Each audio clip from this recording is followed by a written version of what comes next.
My business collapsed. I went to my son's house hoping to stay, and my daughter-in-law slammed the door in my face. I didn't knock again. I didn't beg. I didn't raise my voice. I just stood there for a moment, staring at the white paint on that door, the same door I had paid for 10 years ago when they first bought the house and couldn't afford the renovations. Then I turned around and walked away. What I did the next day changed everything. I'm glad you're here. Stay with me until the end, and tell me where you're watching from. I want to know how far this story reaches, because for a long time, I thought I was alone in this kind of silence. The late afternoon sun was still warm against my back as I stepped off their porch. It was early fall in Illinois, that time of year when the air turns crisp, but the sunlight still carries a softness that makes everything feel almost forgiving. Almost. The driveway stretched out in front of me, clean and newly paved. I noticed the black SUV parked near the garage, brand new. I remembered when my son used to call me, worried about every dollar he spent. Now, he didn't even open the door for me. I adjusted the strap of my old leather bag on my shoulder. It felt heavier than usual, though there was barely anything inside. A folder, a few documents, my wallet, the last pieces of a life that had quietly fallen apart over the past 6 months. I didn't look back. Not at the house. Not at the window where I knew she was probably still standing. And not at the man inside who used to call me mom like it meant something. 42 years. That's how long I had been building something. Not just a business, though that's what people saw when they drove past my office on Maple Street with the blue sign that read Henderson Supplies and Logistics. A small company, nothing flashy. But it was mine. Built from nothing but long hours, stubbornness, and a belief that if you kept showing up, things would eventually hold together. For decades, they did. Until they didn't. It didn't happen all at once. That's the thing people never tell you. Collapse is quiet at first. A delayed payment here. A lost contract there. A client who needs more time. Another who disappears without explanation. Then suddenly everything starts speaking at once. Bills. Lawyers. Deadlines. Voices on the phone that used to greet you warmly, now sounding distant, professional, cautious. I remember the exact moment I knew it was over. I was sitting at my desk, the same oak desk I had bought secondhand 20 years earlier, running my fingers over a spreadsheet that didn't make sense anymore. The numbers refused to add up, no matter how many times I checked them. For the first time in my life, I didn't know what to do next. I closed the business 2 weeks later. No grand announcement. No farewell party. Just a quiet conversation with the last employee, a kind man named Robert who had been with me for 11 years. "I'm sorry," I told him. He shook his head. "You gave me a good job for over a decade. That's more than most people ever do." We stood there for a moment in the empty warehouse, surrounded by shelves that had already begun to look like they belonged to someone else. Then he left. And just like that, it was gone. I didn't tell my son right away. Not because I was ashamed, but because I kept thinking I'd fix it somehow. That's what mothers do, isn't it? We fix things. Quietly. Without making it anyone else's problem. But some things can't be fixed. When the bank called about the remaining loan, I realized I couldn't carry it alone anymore. The house I was living in, my house, was already under pressure. The savings I had built over years were thinning out faster than I expected. For the first time since I was in my 20s, I needed help.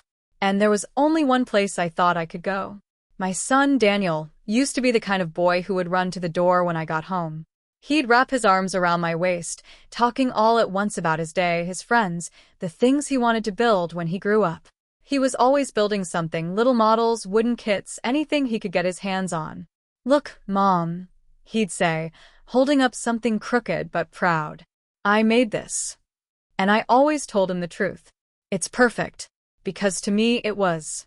When he got older, life became more complicated. College, work, relationships. The calls became less frequent. The visits shorter. That's normal, people say. Children grow up. They build their own lives. You learn to step back. I did. Even when he married Claire. I welcomed her. I remember the first time she came to dinner.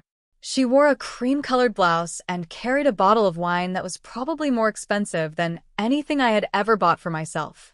She smiled politely, spoke carefully, and never once asked me a question that didn't feel measured. I told myself she was just nervous, that she would warm up, that we would find our rhythm. But some people don't warm up. They observe. They calculate. They decide where you belong. I noticed small things first. The way she would correct Daniel when he suggested visiting me. "We already have plans," she'd say lightly, even when he hadn't mentioned any. The way she spoke about money, always as something to be managed, optimized, protected. The way she looked at my house once during a holiday visit. "It's quite large for one person," she said, her tone soft but her eyes sharp. I smiled. "It's been my home for a long time." She nodded, but I could tell she was already imagining something else. Still, I never thought, not even once, that I would stand on their front porch one day, asking for a place to stay. When I finally called Daniel, my voice was steady. "Hey, Mom," he said. He sounded distracted. "Busy. I need to talk to you about something." There was a pause. "Is everything okay?" I looked around my kitchen. The walls felt quieter than usual. "No," I said. "It's not." I explained everything. The business, the closure, the situation with the bank. I didn't dramatize it. I didn't cry. I just told him the facts. Another pause. Then he said, "You should come by. We'll talk." "We." I noticed that word, but I ignored it. I drove to their house the next day. It took about 35 minutes. I knew the route by heart. I had taken it dozens of times over the years, usually with a casserole in the passenger seat or a birthday gift wrapped carefully in the back. This time, I brought nothing. Just myself. When I pulled into the driveway, I sat in the car for a moment. I wasn't nervous. I wasn't afraid. I just needed a second. Then I got out, walked up to the door, and knocked. It wasn't Daniel who answered. It was Claire. She opened the door halfway, just enough to see me. Her eyes moved quickly from my face to the bag on my shoulder, then back to my face again. A small pause. Not surprise. Recognition. Calculation. "Hi," I said gently. She didn't smile. "Daniel's not available right now." I nodded. "That's all right. I spoke to him yesterday. He said I could come by." Another pause. Longer this time. Then she opened the door just a little wider, but not enough for me to step in. "What is it you need?" Her voice was polite. Carefully polite. I took a breath. I was hoping I could stay here for a little while, just until I sort things out. Silence. The kind that doesn't feel empty, but full of decisions being made. She tilted her head slightly. And then she said something I will never forget. "I don't think that would be appropriate." I looked past her, into the house. For a brief second, I saw Daniel standing in the hallway. He didn't move. He didn't speak. He just stood there, watching. I turned my eyes back to her. "I wouldn't be a burden," I said quietly. She didn't respond to that. Instead, she reached for the door. "I'm sorry," she said, and then she slammed it. The sound echoed louder than it should have. Or maybe it was just that. I had never heard a door close like that before. Not on me. I stood there for a moment. Then I adjusted my bag. And I walked away. Because what they didn't understand, what neither of them had ever asked about, was this. I had already started looking into something. Something my husband had set up years ago. Something quiet. Something they knew nothing about. And the next day, I made one call. I didn't go back home right away. Instead, I drove. Not far. Just a few blocks past their neighborhood, then I pulled over near a small park I used to take Daniel to when he was little. There was a wooden bench facing a patch of grass that had turned a soft shade of gold under the fall sun. I sat there for a while. My hands rested in my lap. Still. Calm. If anyone had looked at me, they might have thought I was just another older woman enjoying the afternoon. They wouldn't have known that less than 10 minutes earlier, I had been standing on my son's porch, being told I didn't belong. The air was cooler now. A light breeze moved through the trees, carrying that dry, familiar smell of autumn leaves. I watched a young mother walk past with a stroller, talking softly on her phone. For a moment, I remembered what it felt like to be needed like that. To have someone depend on you completely. I didn't cry. Not because it didn't hurt, but because the feeling wasn't sharp enough to break me. It was quieter than that. Heavier. Like something settling into place. I reached into my bag and pulled out the folder I had been carrying all day. The edges were slightly worn.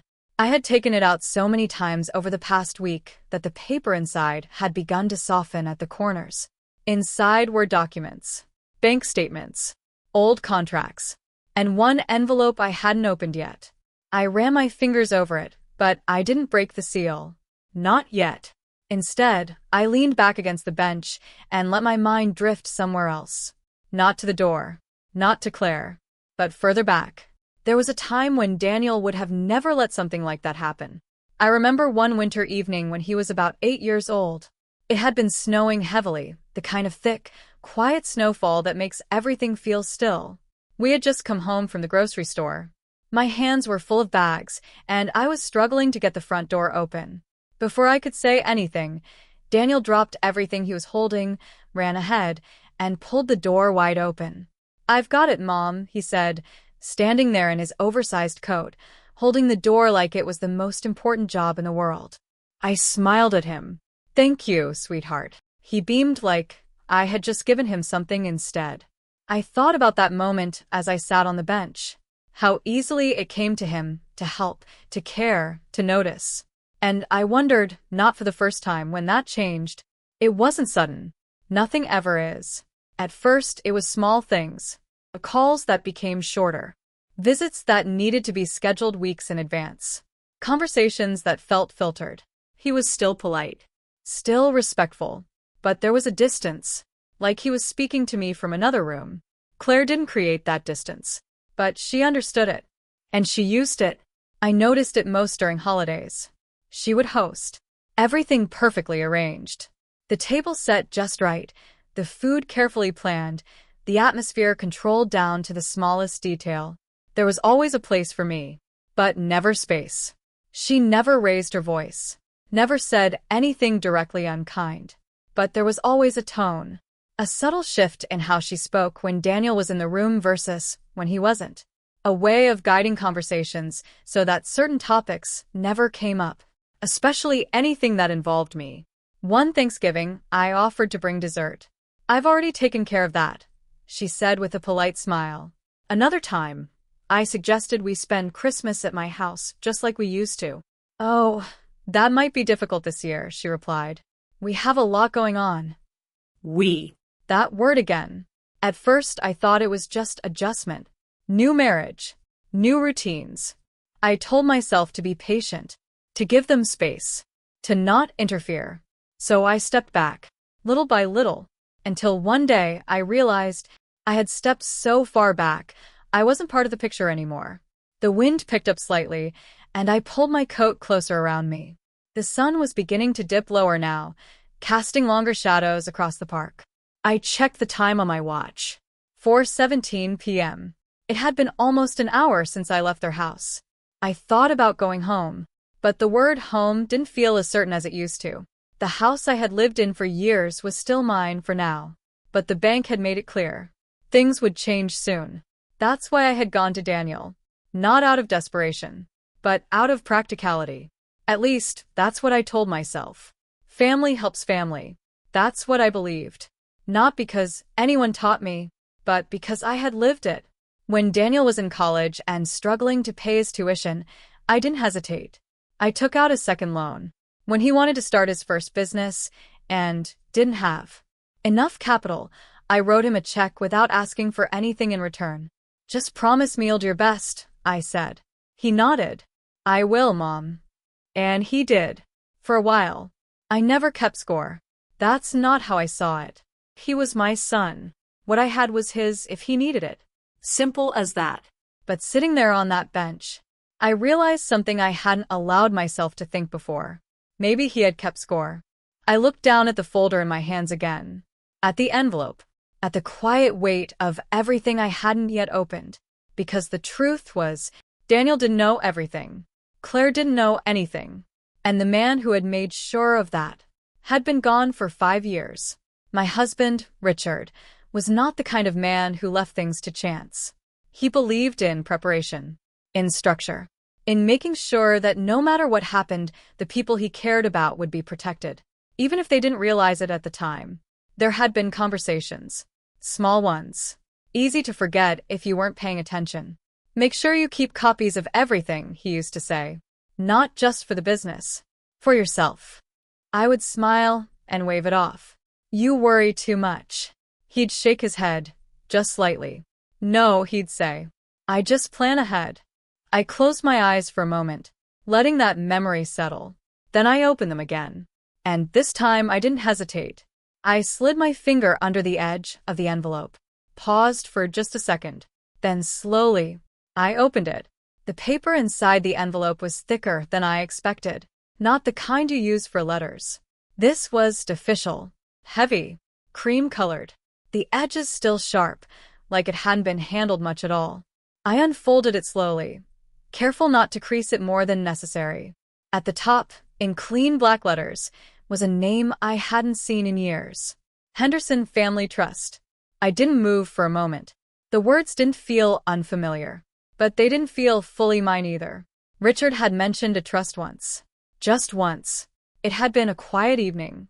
We were sitting in the living room, the television on low, neither of us really watching it. I set something up, he said casually, like he was talking about fixing a leak or renewing an insurance policy. What kind of something? I asked. A backup, he replied. I remember smiling. We already have savings. He didn't smile back. This isn't about savings. At the time, I didn't press. Richard wasn't secretive, but he wasn't the kind of man who explained things twice if he thought you didn't need to worry about them. And I trusted him. Completely. Now, sitting on that park bench, I finally understood why he hadn't insisted. He didn't need me to understand it then. He just needed me to find it when it mattered. I kept reading. The language was formal, precise. Legal words. Structured sentences. But the meaning was clear enough. The trust had been established 5 years ago, shortly before Richard passed. My name was listed first. Primary beneficiary. Primary controller. I blinked once. Then again. Letting the words settle properly this time. Primary controller. That meant authority. Not just access. Not just permission. Control. I turned the page. There were details. Assets listed in categories. Some I recognized immediately. The old warehouse property. A small commercial building on the west side of town, one I thought Richard had sold years ago. But it hadn't been sold. It had been transferred into the trust. There were also accounts, several of them, separate from anything I had ever used, separate from the business, separate from Daniel. My fingers tightened slightly on the paper, not from shock, but from something quieter, something colder, because suddenly things started to make sense. The way Richard had insisted on handling certain financial matters personally in the last few years of his life. The way he had gently redirected Daniel whenever he asked about investments.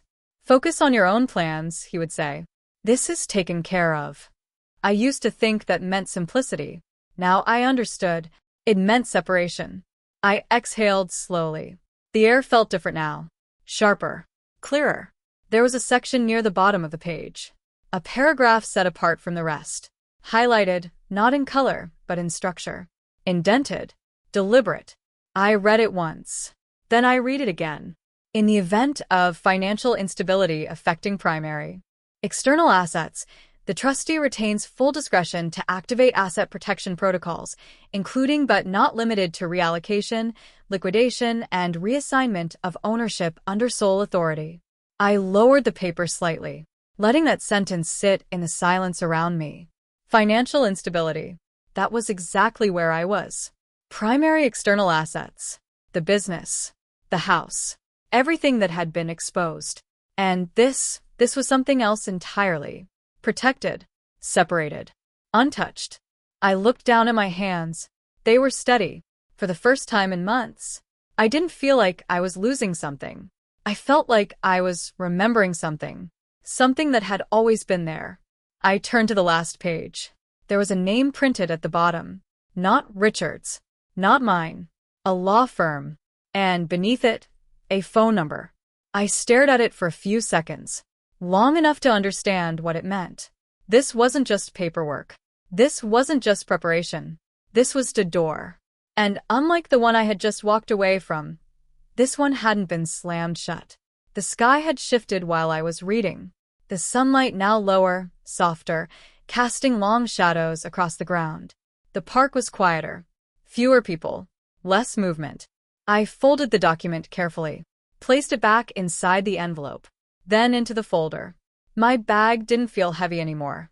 I stood up slowly, adjusted my coat, and this time when I looked ahead, I wasn't thinking about where I couldn't go. I was thinking about where I needed to be next. The next morning, I made the call. I didn't sleep much that night, not because I was worried, but because my mind wouldn't stay still. I got back home just after sunset. The house felt the same as always, quiet, familiar, still holding the shape of a life that had slowly been thinning out. I set my bag on the kitchen table and didn't turn on the lights right away. There was still enough of the evening glow coming through the window to see everything clearly. The chairs, the cabinets, the small scratch on the counter near the sink that Daniel had made when he was 16, trying to fix something without asking. I had never sanded it down. Some things didn't need fixing. I poured myself a glass of water. Didn't drink it. Just held it in my hand as I stood there, letting the silence settle. For months, this house had felt like something I was about to lose. Every letter from the bank. Every call I didn't answer right away. Every number that didn't quite work anymore. But now, something had shifted. Not everything, but enough. I walked over to the table and opened the folder again. Carefully. Not rushed. Not nervous. The envelope was exactly where I had placed it. Untouched. Waiting. I took the document out once more and read it again. Slower this time. Not just scanning the words, understanding them. The trust wasn't just a safety net. It was structured. Layered. Designed. Richard hadn't just set aside money. He had built something separate from everything else. Something that couldn't be touched by business losses, or debts, or decisions made by anyone else, including Daniel. That thought didn't sting the way it might have before. It didn't feel like exclusion. It felt like intention. Richard had seen something. Not a specific event, but a possibility. And instead of warning me, he prepared for it. I sat down at the table, pulled out a pen, and for the first time in weeks, I started writing things down. Not memories, not feelings. Facts. Assets listed in the trust. Properties. Accounts. Names. Contact. I wrote them one by one. Slowly. Clearly. There's something about writing things down that changes how they feel. What had seemed distant on paper earlier now felt real. Accessible. By the time I finished, the room was completely dark. I hadn't noticed when the light disappeared. I turned on the lamp. The soft yellow glow filled the space gently. Nothing dramatic. Just enough. I looked at the list in front of me, then at the phone number printed at the bottom of the document. A law firm. I didn't recognize the name, but that didn't matter. Richard had chosen them. That was enough.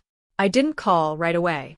Instead, I folded the paper, placed it back inside the envelope, closed the folder, and I sat there for a while longer, because even though everything in front of me was clear, there was still something I needed to understand.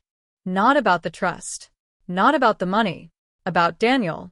I leaned back slightly in my chair, letting that question sit. Had he known? Not about the trust. That much was obvious. But about me.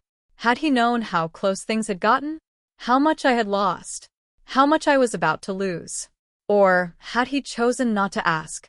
I thought about the moment at the door. The way he stood in the hallway. The way he didn't move. Didn't speak. That kind of silence doesn't happen by accident. It's a decision. I didn't feel anger. Not in the way people expect. It was something else. Something quieter. Clarity. I stood up, walked to the window, looked out at the dark street. For years, I had believed that if something went wrong, family would be the first place you turn. Now I understood something different. Family is where you turn when there's something left to protect. I turned off the lamp, went upstairs, and lay down in bed. Sleep came eventually, not easily, but steadily. And when I woke up the next morning, everything felt sharper. Not lighter, not easier, just clearer. I made coffee, sat at the same table, opened the folder again. The number was still there, unchanged. This time, I didn't wait. I picked up the phone, dialed slowly, listened to each tone as it rang. 1, 2. Then a voice answered. Good morning, Carter and Wells Law Firm. How may I assist you? I held the receiver steady. My name is Margaret Henderson, I said. My husband, Richard Henderson, set up a trust with your firm 5 years ago. There was a brief pause.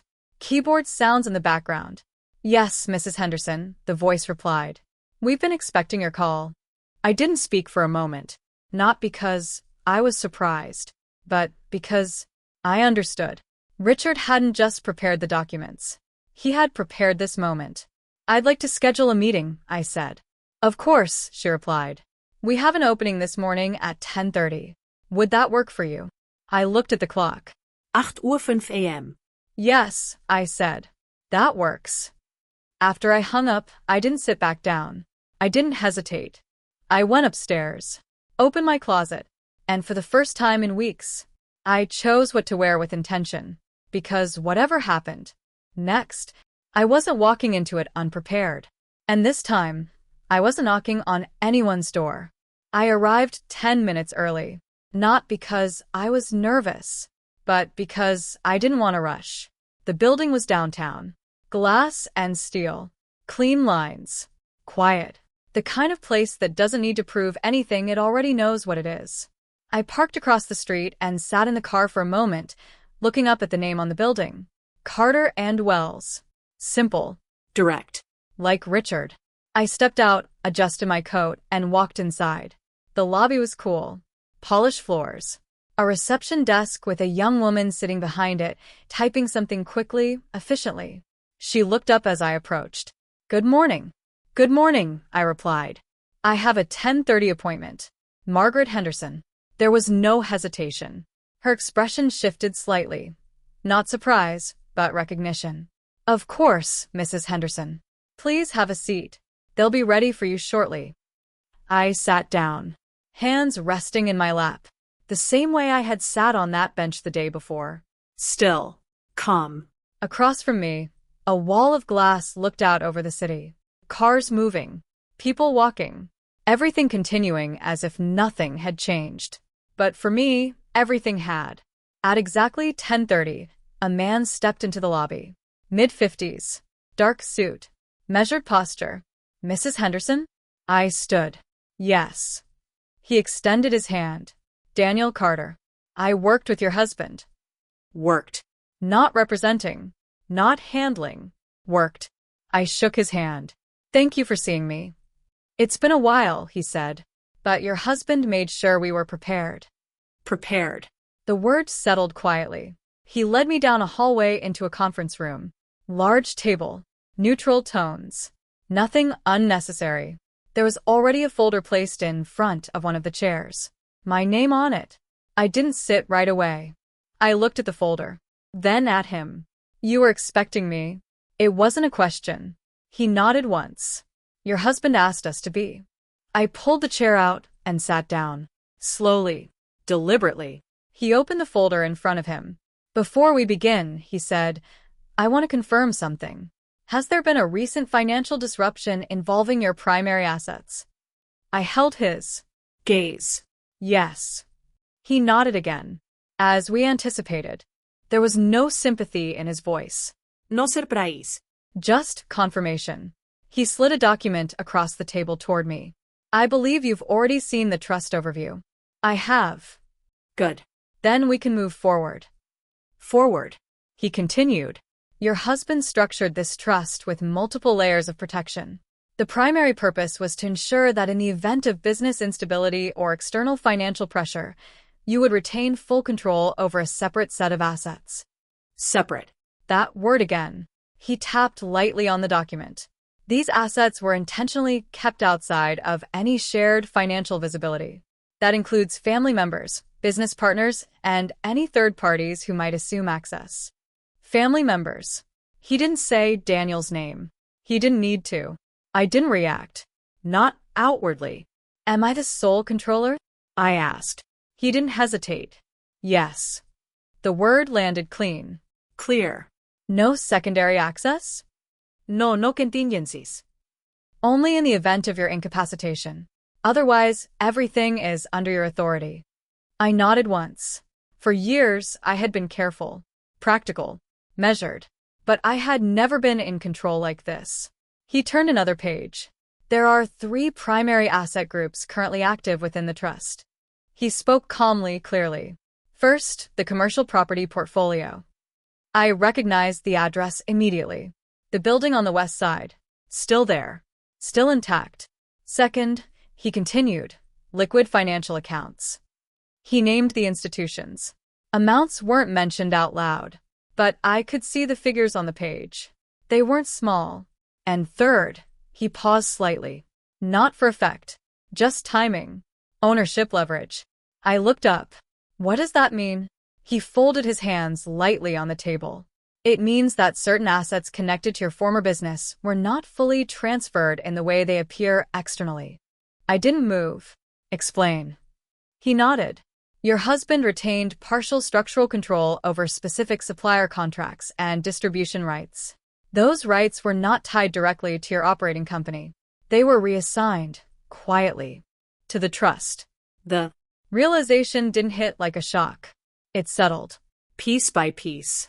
So the business, I said slowly, didn't fully disappear.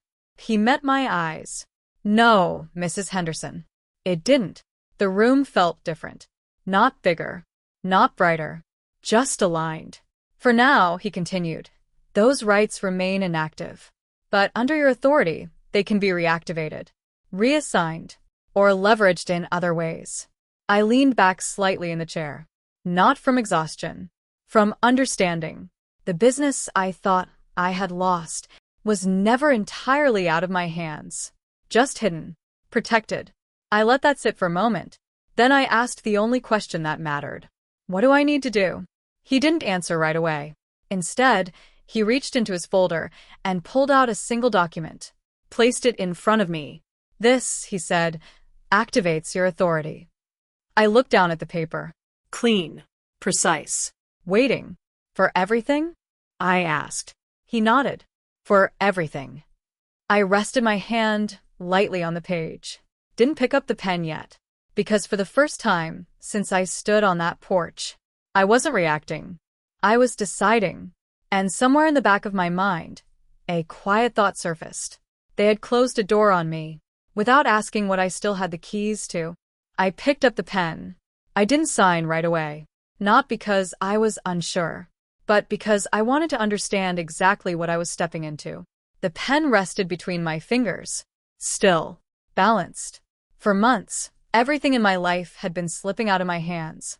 Decisions made under pressure. Deadlines I couldn't meet. Conversations where I was always one step behind. This was different. Here, nothing was being rushed. Nothing was being taken. Everything was waiting. I looked up at Mr. Carter. If I sign this, I said calmly, what changes first? He didn't hesitate. Access. He turned the document slightly, pointing to a section halfway down the page. You regain immediate control over all trust-held assets. That includes financial accounts, properties, and contractual rights. Immediate. Not delayed. Not reviewed. Immediate. And after that? I asked. After that, he said, it depends on what you choose to do. Choice. Another word I hadn't felt in a long time. I lowered my eyes back to the paper. Read the first line again. Then the second. Clear. Structured. There was no confusion here. No hidden clause waiting to surprise me. Richard had made sure of that. I signed. Just one line. One motion. Margaret Henderson. The ink settled into the paper without hesitation. Mr. Carter nodded once. Not impressed. Not surprised. Just acknowledging. He collected the document, placed it neatly into his folder, and closed it. That's done, he said. Done. Such a simple word. But it didn't feel like an ending. It felt like something had just opened. He reached for another set of papers. This is your current access summary, he said, sliding them toward me. I didn't rush. I read. Account numbers. Institution. Property details. Everything laid out clearly. There was no chaos here. No uncertainty. Just structure. I noticed something as I went through the pages. The accounts were active. Not frozen. Not dormant. Maintained. Who's been managing these? I asked. Our firm, he replied. Per your husband's instructions. For 5 years. Yes. No interruption. No interference. Just quiet management. I nodded. Richard hadn't just prepared for a moment. He had sustained it. Carefully. Consistently. Mr. Carter leaned back slightly. There's one more thing you should be aware of. I looked up. The contractual rights tied to your former business, he said, are still connected to key suppliers. They've been inactive, but not reassigned. I listened. Didn't interrupt. If those contracts are reactivated, he continued, you won't be starting from zero. Not from zero. That mattered. Who controls access to those suppliers now? I asked. He gave a small, almost imperceptible pause. You do. The answer was simple, but the weight behind it wasn't, because that meant something else. The people who thought the business had collapsed, had moved on, adjusted, made decisions. Without knowing, they were still connected to me. I closed the folder gently. I want everything documented, I said. It already is. I want copies. You'll have them before you leave. I nodded. There was no resistance. No negotiation. Just execution. That's what Richard had trusted. Not emotion. Not loyalty. Structure. I stood up slowly. Not because the meeting was over, but because I was done sitting in rooms where I didn't understand the rules. Mr. Carter stood as well. We'll begin the transition immediately, he said. Transition. Another quiet word. I picked up my bag. It didn't feel heavy anymore. Mr. Carter, I said. Yes. For now, I don't want any communication sent out. He didn't question it. Of course. I'd like to observe first. He gave a small nod. That would be wise. Wise. I hadn't heard that word used for me in a long time. I walked out of the office the same way I had walked in. Calm. Steady. But something had changed. Yesterday, I had stood outside a door, waiting to be let in. Today, I didn't need anyone to open anything for me. I stepped out into the street. The air felt colder now. Cleaner. I took a breath, then reached into my bag and pulled out my phone. There were missed calls. From Daniel. 2. And one message. Mom, can we talk? I looked at the screen for a moment. Not long. Just enough. Then I locked the phone and put it back in my bag, because for the first time, the conversation wasn't his to start anymore. I didn't go straight home, not because I didn't have a place to go, but because for the first time in a long time, I didn't feel like returning to the same routine. Instead, I walked, slowly. No destination in mind, just moving. The city felt different now. Not louder, not busier, just clearer. People passed by me without noticing. Cars moved through intersections. Conversations drifted in and out of hearing. Everything continued. But I wasn't carrying the same weight anymore. I stopped at a small cafe on the corner. Not one I usually went to. Just somewhere quiet. I ordered coffee. Black. The young man behind the counter smiled politely. Name? Margaret. He wrote it on the cup. Simple. Unremarkable. And yet, it felt different hearing it spoken without expectation attached to it. I sat by the window, the cup warm in my hands. Across the street, a couple was arguing softly. Not loud enough to hear the words, but enough to recognize the rhythm. One. Speaking. One avoiding. I looked away, because I knew that rhythm. I had seen it before. Not in my marriage, but in my son's. Daniel didn't argue. He adjusted. That's what I used to admire about him. His ability to keep things calm, to avoid conflict, to make things work. But sitting there, I realized something I hadn't allowed myself to see clearly before. Avoiding conflict is still a choice, and sometimes it's the same as taking a side. I took a slow sip of coffee, let the bitterness settle. Then I reached into my bag, took out the folder, not to read, just to feel its presence. Solid. Certain. For years, everything I built had been visible, open, Shared. this was different. This was quiet, and because it was quiet, it had survived. I placed the folder back inside my bag, Zipped it closed. then I took out my phone again. The message from Daniel was still there. Mom, can we talk? No explanation. No context. Just that. I stared at it for a few seconds, not wondering what he wanted to say, but wondering why now. Because timing matters. And his timing wasn't accidental. I checked the time. 12:18 p.m. He had called earlier. Twice. After I left the office. Which meant he hadn't reached out when I was standing outside his door. He hadn't called when I walked away. He hadn't stopped Claire. But now he wanted to talk. I locked the screen again. Not out of anger. Out of clarity. Because there are moments when silence says more than words ever could. And I had already heard enough. I finished my coffee. Set the cup down gently. Then I stood up. This time I knew exactly where I was going. Back to the car. Back to the house. But not to the same position I had left. I drove home without turning on the radio. No distractions. Just the road. When I pulled into the driveway, everything looked the same. The mailbox. The front steps. The curtains slightly drawn. Nothing had changed. But I had. I stepped inside. Closed the door behind me. The silence felt different now. Not empty. Controlled. I placed my bag on the table. Took out the folder. Laid everything out. Carefully. Documents. Notes. The list I had written the night before. I added to it.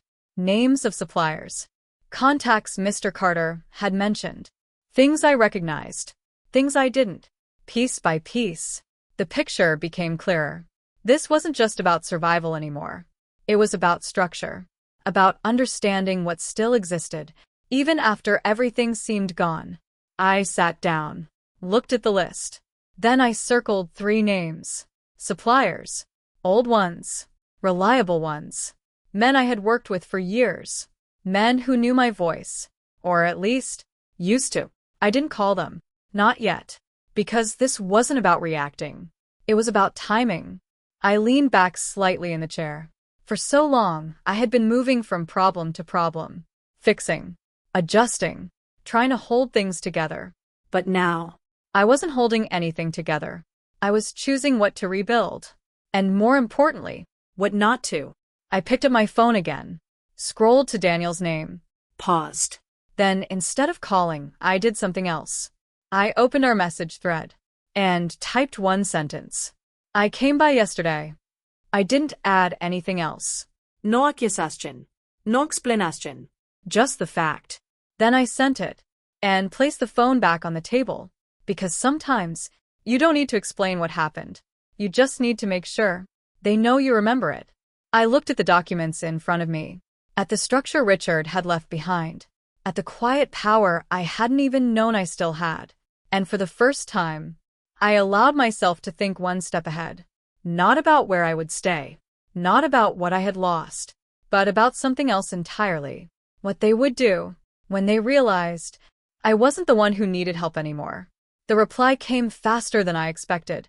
My phone buzzed once on the table. I didn't reach for it right away. I finished writing 1 more line on the paper in front of me. A supplier name. Underlined. Then I set the pen down. And picked up the phone. Daniel had responded. Mom, I know. I'm sorry. Claire didn't mean it like that. Can we please talk? I read it once. Then again. The words were careful. Soft. But they weren't complete. Not I'm sorry for what happened. Not I should have opened the door. Just Claire didn't mean it like that. I let out a slow breath. That rhythm again. 1 explaining. 1 adjusting. I placed the phone back down. Screen facing down this time. Because explanations don't change actions. And I had already seen enough. I turned back to the papers in front of me. 3 names circled. 3 contacts. Men I had worked with for years. Back when the business was still mine. Still visible. I picked up the first file. Ran my fingers over the edge. This wasn't about rebuilding everything. It was about understanding what still stood. I reached for the phone again. Scrolled. Stopped at a name. Thomas Reed. Supplier. Distribution partner. 23 years. I pressed call. The line rang twice. Then hello? His voice hadn't changed. Thomas, I said. There was a pause. Short. Then, Margaret? Not a question. Recognition. Yes. Another pause. Longer this time. I heard, he started then stopped. I didn't fill the silence. Because I already knew what he had heard. That things didn't go well, he finished carefully. That's one way to put it, I said. No emotion. Just fact. He exhaled quietly. I'm sorry. I didn't respond to that. Instead, I asked the only question that mattered. Are you still working with Henderson Contracts? Silence. Not confusion. Not surprise. Calculation. I thought those were terminated, he said slowly. They weren't, I replied. Another pause. Who's managing them now? He asked. I looked down at the document in front of me, at the name printed clearly at the top. I am. Silence again. But this time, different. Not uncertainty. Recognition. I see, he said. I could almost hear him adjusting his posture on the other end, because he understood what that meant. Nothing has changed on your end? I asked. No, he replied. We kept everything in place. No formal closure ever came through. Of course it didn't. Richard had made sure of that. Good, I said. I didn't say anything else. Didn't explain. Didn't justify. Because I didn't need to. Margaret, he said after a moment, if you're reactivating operations, you'll have support. Support. A simple word, but very different from what I had heard the day before. I'll be in touch, I said. Then I ended the call. No long conversation. No details. Just confirmation. I placed the phone back on the table, and for a moment, I sat there, still, letting everything align. The business hadn't disappeared. It had been paused. And now it was waiting. I picked up the pen again, moved to the second name. Did the same thing. Call. Confirm. Short conversation. Clear answers. Nothing dramatic. But each piece fell into place. By the time I reached the third name, I already knew what I would hear. And I did. Everything's still open on our end. Open. That word stayed with me. Because doors had been closed on me. But systems were still open. I leaned back in my chair. For months, I had been looking at everything from one angle. Loss. But now, I was seeing structure. And structure doesn't disappear just because something collapses. It waits. I looked at the clock. 2:46 p.m. Then, at my phone. Another message. From Daniel. Mom, please. I want to fix this. I stared at the screen. Fix. That word again. The same one I had lived by for years. Fix things. Smooth things. Make things work. But fixing something requires both sides to see the problem. And yesterday he hadn't. I locked the phone again. Not ignoring. Just postponing. Because timing mattered now. I stood up. Walked to the window. The light outside had shifted again. Afternoon turning into evening. A full day.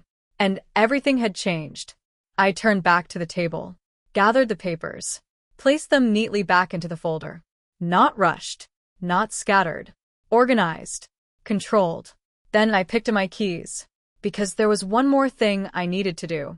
Not a call. Not a message. Something else. Something visible. I stepped outside. Locked the door behind me.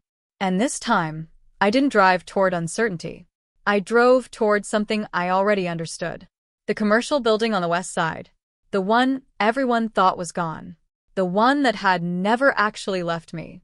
As I pulled into the empty lot, the building stood exactly as I remembered. Quiet. Closed. Waiting. I stepped out of the car.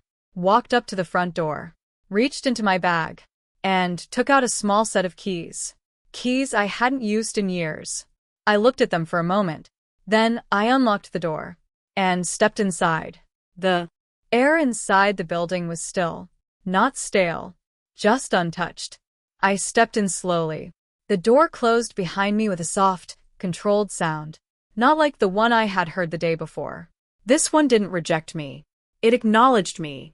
Dust had settled lightly across the front desk. Not thick.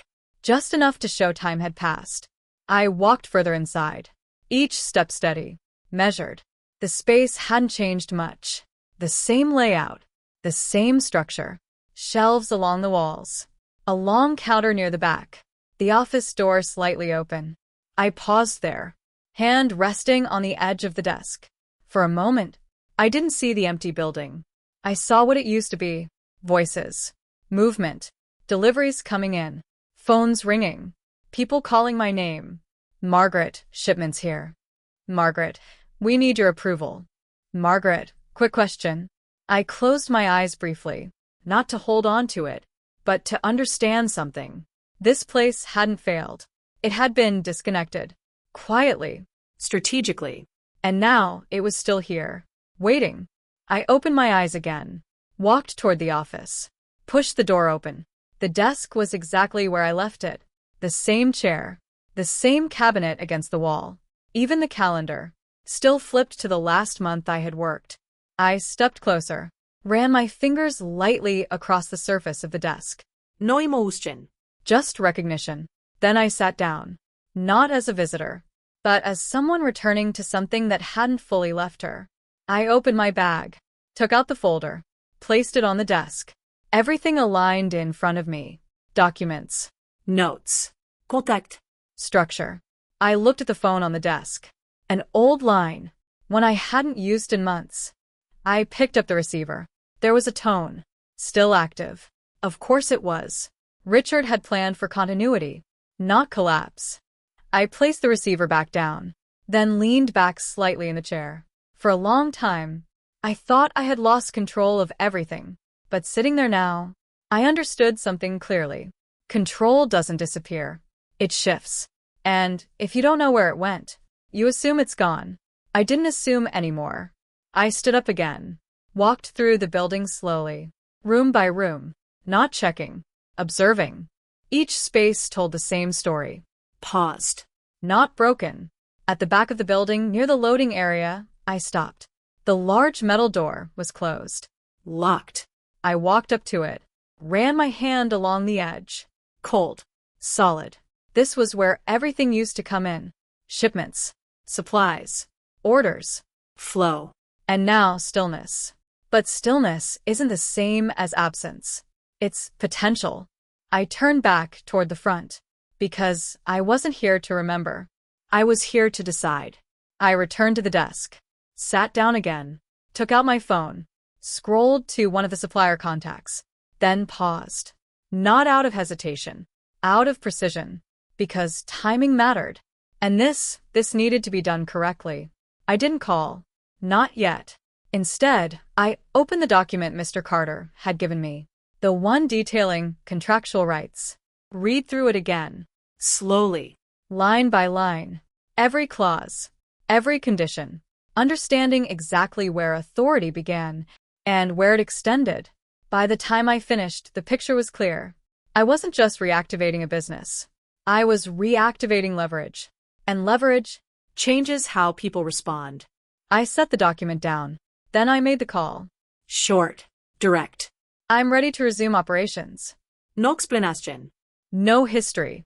Just intent. There was a pause on the other end. Then, understood. That was all.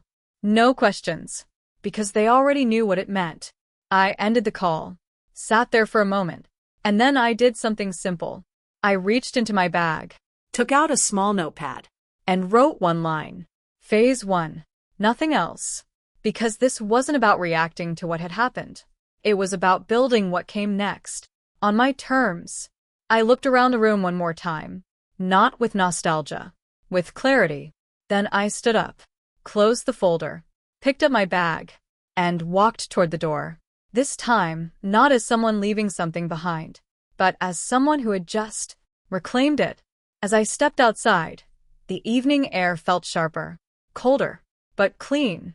I locked the door behind me, Not to keep something out. but to protect what was inside. Then I walked back to my car, and as I started the engine, my phone buzzed again. Daniel. Calling. I looked at the screen. This time, I didn't ignore it. I just didn't answer. Because some conversations don't start until the timing is right. And for the first time, I was the one deciding when that would be. I didn't drive home right away. I let the engine run for a moment, hands resting lightly on the wheel. The phone screen had gone dark again. Daniel's name disappeared with it. I didn't feel pressure to answer. Not anymore. Because something had changed. Not around me. Inside me. For years, every call from him had meant something immediate. A need. A request. A problem to solve. And I answered. Every time. Now I let it ring. I pulled out of the lot slowly. The building shrinking behind me in the rearview mirror. Not disappearing. Just waiting. I drove back toward home. The road familiar, but the weight of it different. Halfway there, my phone buzzed again. A message this time. I stopped at a red light. Picked it up. Mom, please. Claire is worried. We didn't mean for things to go like that. Can you come by tonight? I read it once. Then again. Claire is worried. That stood out. Not we hurt you. Not we were wrong. Just worried. I set the phone down before the light turned green. Because worry is not the same as accountability. And I wasn't going back to that door. Not like before. I got home just before sunset. The house felt quieter than usual, but not empty. Controlled. I placed my bag on the table. Didn't open it. Instead, I walked to the kitchen. Poured a glass of water. Drank it this time. Slowly. Because I wasn't holding anything back anymore. I went back to the table. Sat down. Picked up my phone again. Opened Daniel's message. And this time, I replied. Tomorrow. 11 Uhr morgens. My office. I didn't explain. Didn't ask. Just set the terms. Then I sent it. A few seconds later, read. Then typing. Your office. I watched the words appear. Pause. Then another message. I thought that place closed. I didn't respond. Because that assumption was exactly what had given me the advantage. The phone stayed silent after that. No more messages. No calls. Just space. I leaned back slightly in the chair. For the first time in a long time, I wasn't waiting for someone else to decide what happened next. I Already had. 11 Uhr morgens. My office. Not his house. Not neutral ground. Mine. I stood up. Walked to the window. The sky had turned darker now. Streetlights beginning to flicker on. A quiet transition. From one day to the next. I stayed there for a moment, then turned away. Because there was one more thing I needed to do before morning. Preparation. I went upstairs. Changed into something more comfortable. Then came back down. Opened the folder. Spread everything out again. Not to review. To organize. I separated documents into 3 groups. Assets. Contracts. Authority. Each stacked clean. Clear. Then I added one more thing. A single sheet of paper. Blank. I placed it at the center. Not for notes. For something else. I sat down. Looked at it. And thought about the conversation ahead.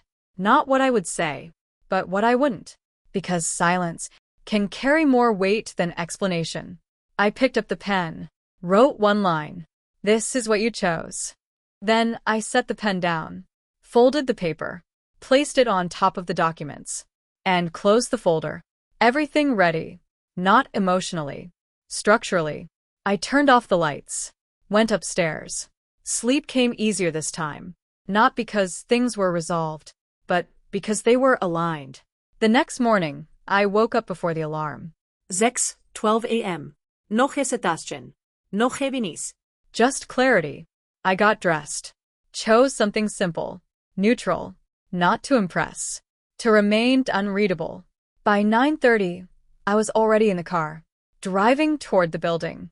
The same one I had unlocked the day before. This time, I didn't pause. I walked straight to the door, unlocked it, stepped inside. The air still, the space quiet, waiting. I placed my bag on the desk, took out the folder, set everything in place. Chairs aligned, documents centered. Nothing extra, nothing missing. Then I sat down, hands resting lightly on the desk. Still. At 10:58, a car pulled into the lot. I didn't move. At 10:59, a second door opened outside. Footsteps. 2 sets. Then a knock. Soft. Careful. Not the kind that demands entry. The kind that asks. I looked at the door. Didn't answer right away. Because this time they were the ones waiting. And I was the one deciding when to open it. I let them knock a second time. Not louder. Just longer. Then I stood up, walked to the door, and opened it. Daniel stood there, Claire just behind him. For a moment no one spoke. He looked the same. But not entirely. There was something in his eyes now. Not confidence. Not certainty. Something closer to hesitation. Claire didn't step forward. Didn't smile. Her posture was controlled, but not relaxed. I stepped aside. Come in. My voice steady. No invitation beyond that. They walked in. Slowly. Their eyes moved around the space, taking it in. The shelves. The desk. The structure. The same place they thought no longer existed. This, Daniel started, then stopped. I didn't help him finish. Instead, I walked back to the desk. Sat down. They remained standing for a moment. Then Daniel pulled out a chair. Sat across from me. Claire sat next to him. Close. But not close enough to hide behind. Silence settled. Not uncomfortable. Just clear. Daniel was the first to speak. Mom. I raised my hand slightly. Not sharply. Just enough. He stopped. Because this time I was setting the pace. I opened the folder. Turned it toward them. Not rushed. Not dramatic. Just deliberate. These are the current assets, I said. No emotion. No explanation. Just the facts. Daniel looked down. At the documents. At the numbers. At the names he didn't recognize. I watched his expression shift. Slowly. Understanding doesn't always come all at once. Sometimes, it settles. Claire leaned slightly forward. Her eyes moving faster. Scanning. Calculating. But this time, she wasn't ahead. She was catching up. This doesn't make sense, Daniel said quietly. It does, I replied. He looked up. Confusion. Then something else. Realization. You still own this? He asked. I held his gaze. I always did. Silence again. He leaned back slightly. Processing. Because everything he thought he knew had just shifted. Claire spoke next. Her voice measured. I think there's been a misunderstanding. Of course. There always is. I didn't respond to that. Instead, I slid one more document forward. The one marked authority activation. This was signed yesterday, I said. Daniel looked at it. Then back at me. You didn't tell me, he said. No accusation. Just distance. I didn't react. Because that wasn't the point. I didn't need to, I said. The words landed clean. Not sharp, but final. Claire shifted slightly in her seat. This isn't about needing to, she said. We're family. I looked at her. For the first time since they walked in. Directly. Yes, I said. Then paused. Long enough for the next part to settle properly. That's why I came to your door. Silence. Heavy this time. Not because of volume. Because of memory. Daniel looked down. At the table. At his hands. Then back at me. I'm sorry, he said. Simple. But different from before. No explanation. No adjustment. Just the words. I nodded once. Acknowledging. But not absorbing. Because apologies don't change structure. They don't reverse decisions. They just arrive after them. Claire didn't speak. Not this time. Because she understood something now. This wasn't a conversation she could manage. Not anymore. I closed the folder. Placed my hands on top of it. This isn't about the past, I said. My voice calm. Even. It's about what happens next. Daniel leaned forward slightly. What do you mean? I met his eyes. Clear. Direct. It means I won't be staying with you. The words didn't surprise him, but they still landed, because part of him had expected something else. I didn't think, he started. I know, I said, and that was enough. I stood up, not abruptly, just finished. This business, I continued, is still active, under my control. No emphasis. No need. It will remain that way. Daniel nodded slowly, still adjusting, still understanding. Claire remained still, but her eyes, they had changed. Not cold, not confident, aware of what she had misjudged. I picked up the folder, held it at my side, then looked at them both. Not with anger, not with disappointment, just clarity. You made your decision, I said. A simple statement, not loud, not emotional, but complete. And now, I added, so have I. No one spoke. There was nothing left to negotiate, nothing left to explain. I walked to the door, opened it, not as someone being dismissed, but as someone concluding something. They stood. Slowly. Daniel hesitated for a moment, as if there was something more to say. But there wasn't. Not now. Not here. They walked out. Claire first, then Daniel. He paused briefly at the doorway, looked back. I really am sorry, he said. I nodded once, then closed the door. Gently. Not slammed. Not forced. Just closed. And this time, I was the one on the inside. I stood there for a moment after the door closed. Not moving. Not thinking. Just still. The kind of stillness that doesn't come from shock, but from something settling. Outside, I could hear their footsteps fading, one after the other. Then a car door. An engine starting. And then nothing. Silence again. But not the same silence as before. This one belonged to me.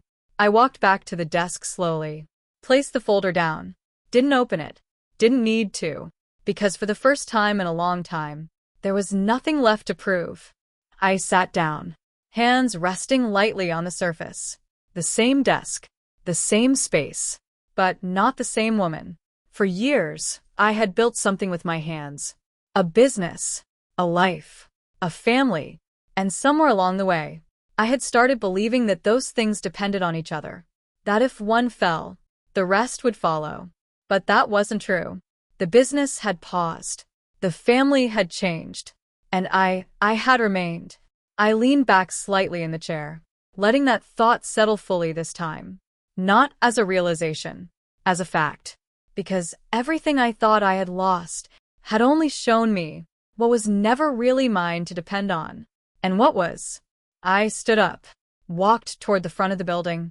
The late afternoon light filtered through the windows. Soft. Warm. Dust particles moved slowly in the air. Nothing rushed. Nothing forced. Just time. Continuing. I reached the door, rested my hand on the handle. Paused. Not because I was unsure, but because I understood something clearly now. There are doors you knock on, hoping to be let in. And there are doors you open, because you have the key. And sometimes, the difference between the two is everything. I stepped outside, closed the door behind me, locked it, not out of fear, but out of ownership. The air felt cooler, cleaner. I took a slow breath, then walked to my car. As I opened the door, my phone buzzed. I looked down. A message. From Daniel. I understand. I'm here if you ever want to talk. I read it once, then again, and for a moment, I considered what that would have meant to me just a few days ago. An opening, a chance, a reason to go back. But now it was just a message. I didn't respond right away. Not out of anger, not out of pride, just because I didn't need to. Not today. I got into the car, closed the door. The world outside continued. Cars passing, people moving, everything exactly as it had been. And yet, everything was different. I started the engine, and as I pulled away, I didn't look back. Not at the building, not at the past, because I wasn't leaving something behind. I was moving forward with something intact, something quiet, Something no one could take from me, because it had never depended on them in the first place. That night I went home. Not the house I was afraid of losing, But the place that still held my name. My space. I walked inside, set my keys down, and for the first time in months, I didn't feel like I was waiting for something to happen. I was already there. I made tea, sat by the window, the same window I had stood at the night before. But this time, I wasn't looking for answers. I already had them. I picked up my phone again, opened the message, and after a moment, I typed, "Take care of yourself." Nothing more. I sent it, not as an invitation, not as a closing, just a boundary. Then I placed the phone down and looked out into the quiet street, because in the end, it wasn't about the door that was closed on me, or even the one I opened. It was about understanding that I was never standing outside anything that truly belonged to me, and I never would again.